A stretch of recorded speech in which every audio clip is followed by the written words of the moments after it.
ইউনূস আলাইহিস সালাম মাছের পেটে বসে চিৎকার মেরেছিলেন, লা ইলাহা ইল্লা আনতা সুবহানাকা ইন্নী কুনতু মিনাজ জালিমিন।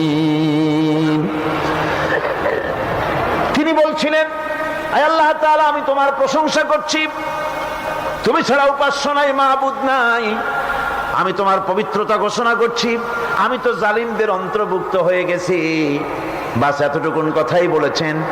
আল্লাহ পাক বলছেন, ইউনূসের ডাক তো কেউ শোনে নাই, পানির মধ্যে কেউ শোনে নাই, জমিনের কেউ শোনে নাই, মহাশূন্যের কেউ শোনে নাই, কিন্তু মাছের পেটের ভেতরে থেকে গভীর অতল দরিয়ার তলদেশ থেকে মাছের পেটের ভিতরে বসে আমার ইউনূস যে ডাক দিল, ওই ডাক আমি আরশের মালিক আমি শুনতে পেয়েছি, আর সঙ্গে সঙ্গে জবাব দিয়েছি, ফাস্তাজাবনা লাহু ওয়া নাজ্জাইনাহু মিনাল গাম্মি ওয়া কাযালিকা নুজিল মুমিনিন। ডাকের সাড়া দিলাম।